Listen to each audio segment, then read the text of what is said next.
Welcome to the Radical Responsibility Revolution podcast. This is where we are transforming lives, inspiring you to reclaim your health, your wealth, and the power of your mind. Here we share actionable insights, inviting you to turn inwards and design your life of purpose and abundance. Welcome back to another episode of Radical Responsibility Revolution. And I want to talk about women dropping out of the workplace because there are some interesting statistics that I know you'll be fascinated by. But I want to talk about this feminine exodus from the 9 to 5 hustle and why it's the best damn news I've heard lately. So let's get started. We don't wait for someone to rescue us as women. We rise, we reclaim, and rewrite the damn rules. And today's episode is one I've been dying to talk about because guess what? Women are dropping out of the workplace, and I am so excited about that. So don't listen to the mainstream press. Listen to me about this exodus from the 9 to 5 as we get started right now. Since January of this year, 2025, over 300,000 women, close to 500,000 women have exited the US workforce. In the last 276 days or so, these women have said no more to traditional work structures. Now, the headlines are calling it a crisis. I call it a liberation because they act like we're broken, like we can't keep up. I don't know, some version of the truth, but I want to share it from a different perspective. Oh, we can't afford healthcare or don't want to go back into that normal workplace, the 9 to 5 being in a cubicle. Let's get this straight. Let's begin to look at this from a different perspective. The fact is that we've been working in a system that was never built for us. It was never meant for us. And now we're waking up and walking out and they're clutching their pearls. Oh my God. These women did not walk out in 2020, not during the pandemic, not during the great resignation. No, right now, this year, which is beautiful. And today, I want to blow the lid off of this headline that the economists are wringing their hands over like it's the end of the civilized world. And if you're one of those women that have left, I'm raising a glass, whether it's your coconut water, champagne, you choose. I'm raising a glass to you because while the media is sounding alarms, crisis in the labor force, women disappearing from careers, I've got a different take. I always do. It's a revolution. Women aren't giving up. We're waking up. So, what does that mean? This isn't a crisis. This is a correction. And just because since January 2025, over 300,000 women have left the traditional workforce, what's the operative word there? Traditional. The mainstream press says the factors are childcare is too high, that requiring them to return to their traditional office working environments is just not working for them. Well, yeah, but here's what they're not telling you. And this is the part I'm so excited about for all these almost 500,000 women. Here's an interesting statistic. Nearly 50% of all new businesses started since the pandemic founded by women. That makes me so excited I can't even tell you because I love women entrepreneurs. So what if women aren't dropping out? They're opting in to their own self-sovereignty, flexibility, and income that matches their magic. What if something inside of them is saying, there's got to be more than this? There's got to be more than this. The mainstream narrative is calling this a crisis, and I'm calling it a correction. Because the truth is, the systems that we have all been asked to contort ourselves into were never designed with our brilliance in mind. The 9 to 5 industrial workforce model was built for men. linear productivity, factory style time tracking, and no consideration for hormonal cycles, caregiving roles, creativity bursts, or the fact that our bodies and energy don't move like machines. And women have known this for decades, but we've bent ourselves like pretzels to fit in. We've juggled babies and boardrooms, caregiving, client meetings, menstrual cramps, and marketing campaigns. And now we're done. So I want to share with you the generational thread and the tide that's turning right now in a way I used to share when I was teaching leadership around the world, and explain why this workplace model was never built for us. But it's always so interesting to look at it from a generational perspective. So let's just slow down for a minute and zoom all the way out, because this isn't just a moment in time. It's the culmination of decades of programming, unspoken agreements, and soul level exhaustion. What we're seeing here today in 2025 isn't just women quitting their jobs. It's the final act in a long generational drama, a slow burning rebellion wrapped in pantyhose, productivity planners, and polite smiles. But let's look at who came before us. So there is what's called the silent generation and the early boomers. That's me and my mom. And we were the keepers of order. So think about it. These are the women born between the late 1920s and the early 1950s. They were raised in war times, scarcity, and survival. And many of them came of age during the Leave It to Beaver era. I know I did. These women were expected to keep house, do the vacuuming in a dress, raise children, and keep their mouths shut. These were the women that were the backbone of our homes, our communities, and our faith circles. They were also deeply conditioned to avoid rocking the boat. If they did work, it was respectable jobs: secretary, nurse, teacher, support roles that didn't threaten male egos. But here's the thing: these women knew sacrifice. They taught their daughters how to show up, smile, and serve, which brings us to Gen X. So, Gen X, the workhorses with no blueprint. Now, those were on the precipice of my people, but these were the latchkey kids. They were born in the late 60s through the early 80s. The first generation that said, you can have it all: career, family, freedom, fulfillment. But what they didn't tell us was, you'll have to do it all. Yeah. We grew up fending for ourselves, microwaving our own dinners while our parents chased success or survival. We absorbed that independence, that toughness, and we brought it with us into the workforce. We didn't just lean in, we dove headfirst into boardrooms full of men, shoulder pads wide, lipstick on, ready to prove ourselves. We were the first women to climb the ladder in droves, but we were climbing one designed by and for men. So we overcompensated. We didn't take maternity leave. We didn't ask for help. We ran from meeting to ballet recital wearing burnout like a badge of honor. And because we had no mentors who thrived in work and motherhood, we became the martyrs of hustle culture. Now we're waking up, midlife menopausal and mad as hell, and saying, whoa, whoa, whoa, whoa, wait a minute. Is this really what freedom looks like? Hmm. Well, then comes the millennials, because they're the conscious seekers. And the millennials born in the 80s and 90s watched us in that Gen X burn out and said, no, thank you.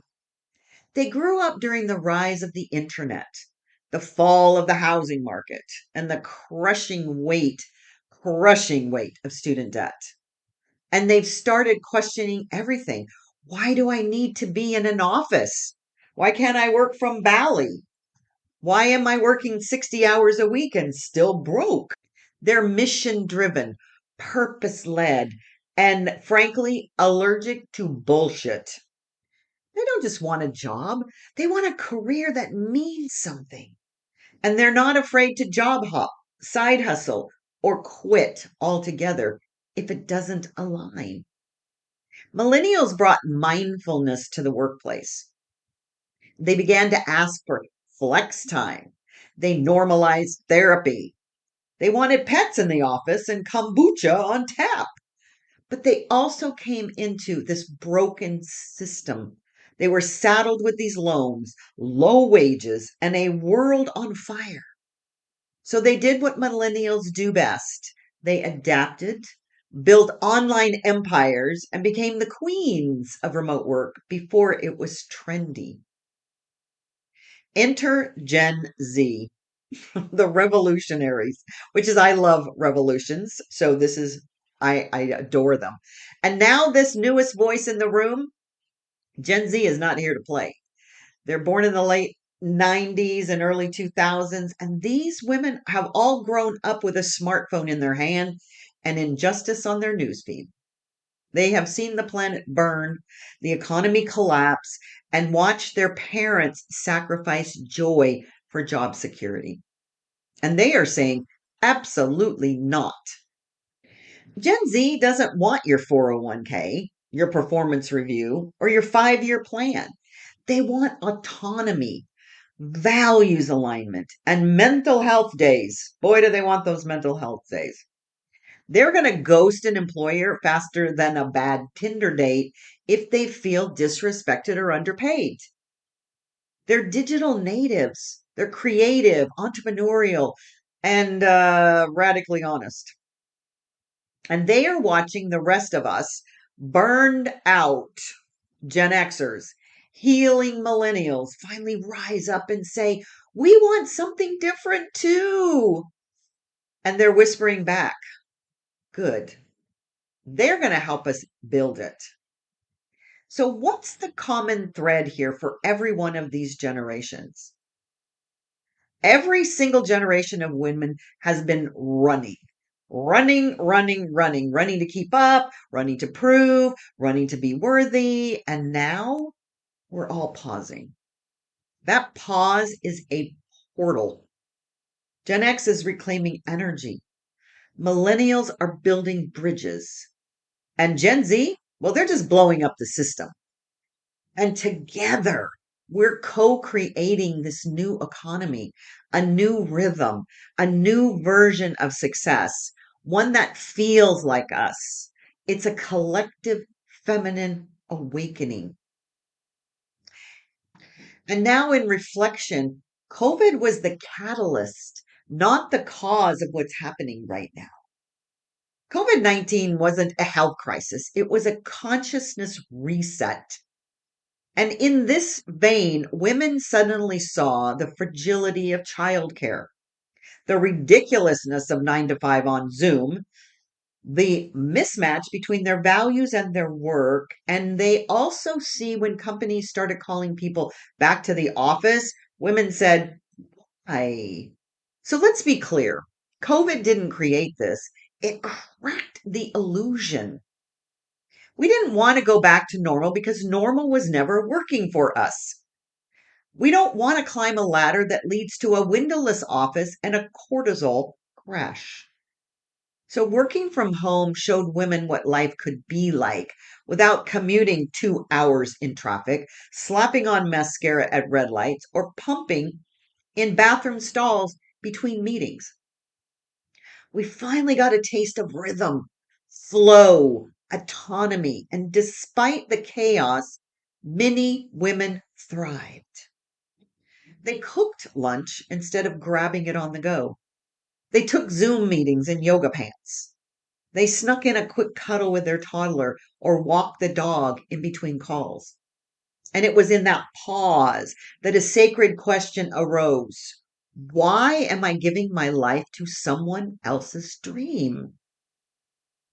So I say, what is entering is entrepreneurship as the new feminine frontier.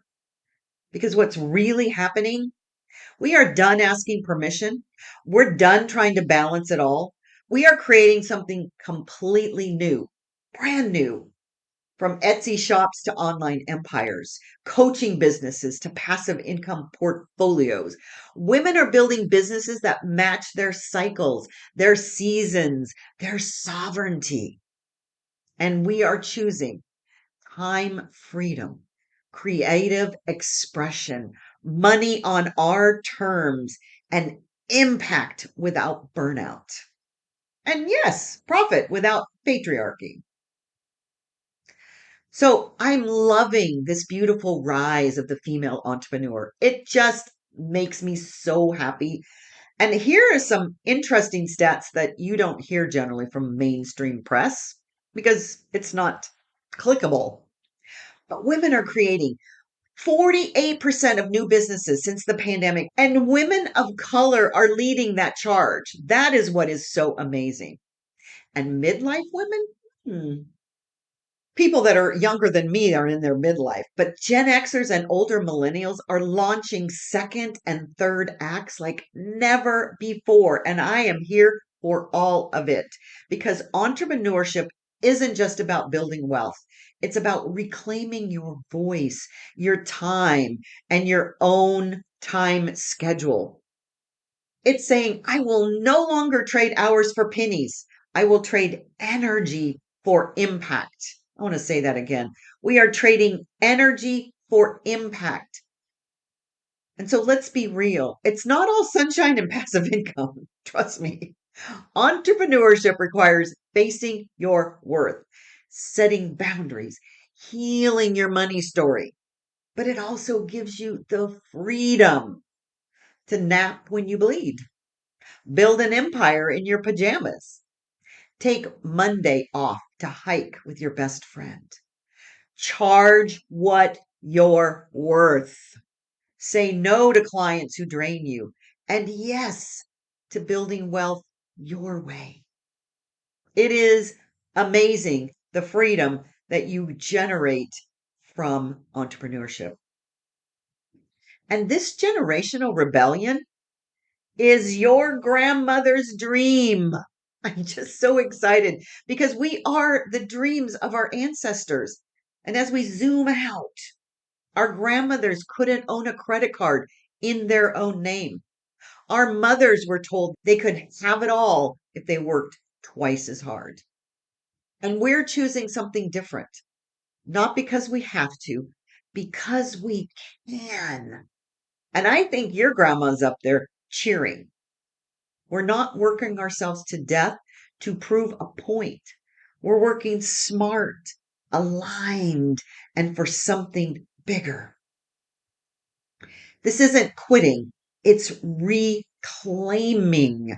And these hundreds of thousands of women aren't just leaving, they're starting. From coaching to content creation, from real estate to regenerative farming. We're not opting out, we're building these beautiful new paradigms. We're not jobless, we're job creating. We're not sitting at home watching Netflix, we're birthing businesses that align with our soul's mission. So, as radical responsibility begins to take hold and your inner billionaire starts to reveal herself. If you're listening to this, I want you to hear this loud and clear. This isn't about leaving a job.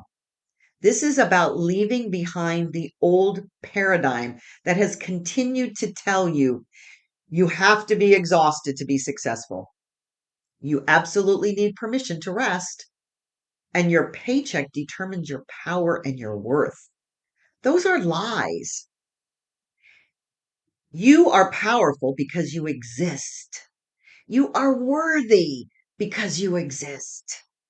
And you are capable of building wealth, joy, and freedom on your terms without burning out, selling out, or playing small. But it starts with a choice. Radical responsibility isn't always comfortable, but it is so liberating because you get to choose what you create, who you serve, how you show up, and what legacy you are leaving behind. So, let me explain to you why this is good for the world and not just for us. Here's a little juicy truth bomb. When women have money, the world heals. When women have money, the world heals. Studies have shown that women reinvest up to 90% of their income back into their families and communities. That means more educated kids, more nourished neighborhoods, more purpose driven business. So while politicians panic around GDP, I say, watch us build a new economy, one that's soulful, sustainable, and sacred AF. And the truth about work was never supposed to be worship, but we made it a religion. The modern workplace was built by and for industrial age men, and we haven't changed it. Success equals, in that model, hours worked, grind, burnout trophies.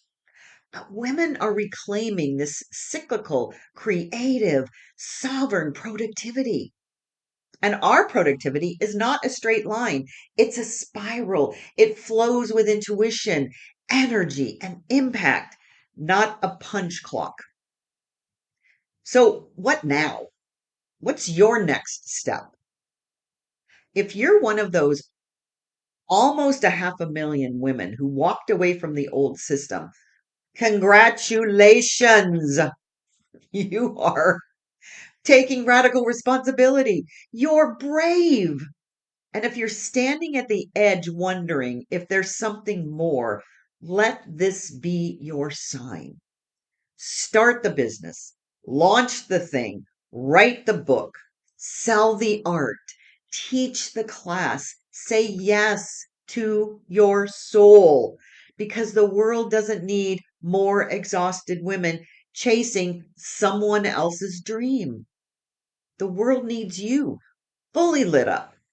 And my invitation to you, if you've been thinking about leaving, if you've been whispering, there's more for me than this behind closed doors, here's your permission slip.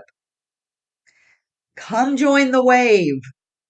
Whether you're starting small, pivoting mid career, or launching your third business from the kitchen table, this moment was made for you.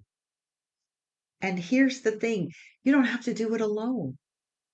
I invite you to grab your free copy of my book, Your Inner Billionaire, to start this process. Get on the path because I'll walk you through the shifts that help you create wealth from the inside out. Because your success, it's not about hustle, it's about alignment. Sacred entrepreneurship is not just about making money. It's about making meaning. It's choosing your soul over sales funnels, impact over impressions, and joy over justifications.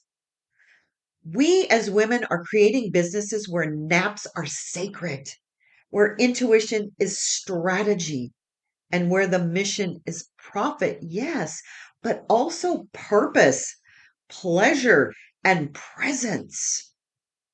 So, what does this mean for the future? The great she set down is just beginning. These hundreds of thousands of women are the early adopters. They're the tip of the spear. And what comes next?